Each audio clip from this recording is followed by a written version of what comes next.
हर हर महादेव।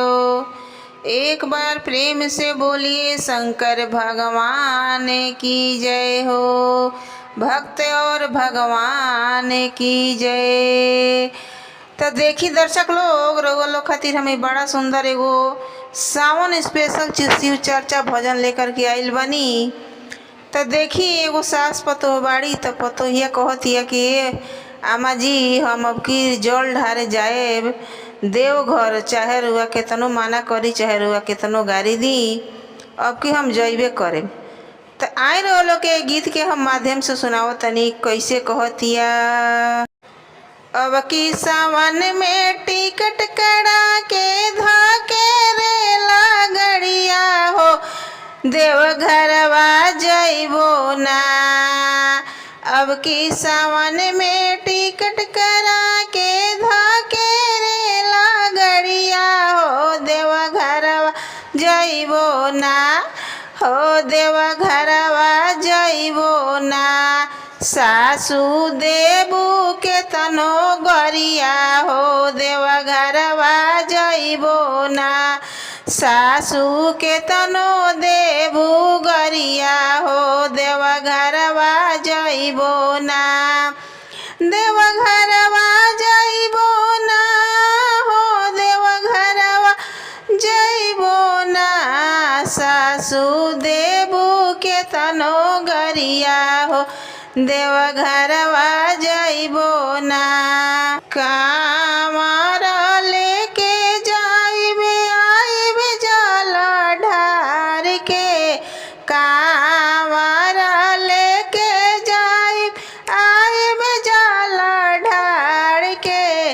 गुरुजी से मांगबे हम आचारा पसार के, गुरुजी से मांगबे हम आचारा पसार के।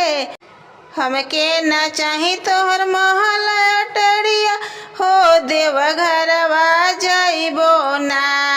हमके ना चाही तोहर महल अटरिया हो, देवघरवा जइबो ना। सासू देबू के तनो गरिया हो, देवघरवा जइबो ना। सासू देबू के तनो गरिया हो, देवघरवा जइबो ना।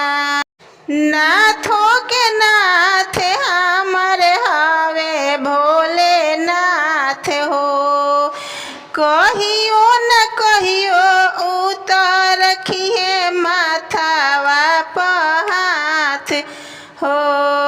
नाथो के नाथ हमर हवे भोले नाथ हो, कहियो न कहियो रखिए माथावा पर हाथ हो।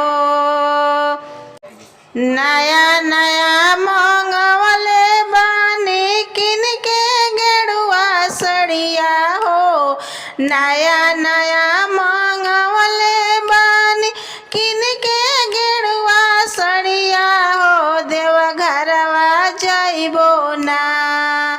देवघरवा जइबो ना। कि सासू देबू के तनो गरिया हो, देवघरवा जइबो ना। कि सासू देबू के तनो गरिया हो, देवघरवा जइबो ना। कहतिया पतोहिया कि घूम घूम चर्चा करे नी, पूजा पाठ करे नी, हम देवघर ना जाए चाहे तू केतनो रोकबू, हम देवघर जइबे करेम, बाबा के दर्शन करबे करेम। तो देखी कैसे कहतारी। घूमी घूमी चर्चा करी मांगिला हम दाया, घूमी घूमी चर्चा करी मांगिला हम दाया। शिव गुरु के देखे खातिर तड़पेला काया, शिव गुरु के देखे खातिर तड़पेला काया। कहेली सालू है माया के बजरिया हो, देवघरवा जइबो ना। आ कहेली सालू हई माया के बजरिया हो देवघरवा जइबो ना कि सासू देबू के तनो गरिया हो देवघरवा जइबो ना कि सासू देबू के तनो गरिया हो देवघरवा जइबो ना। अब की सावन में टिकट करा के धोके रेला गड़िया हो देवघरवा जइबो ना।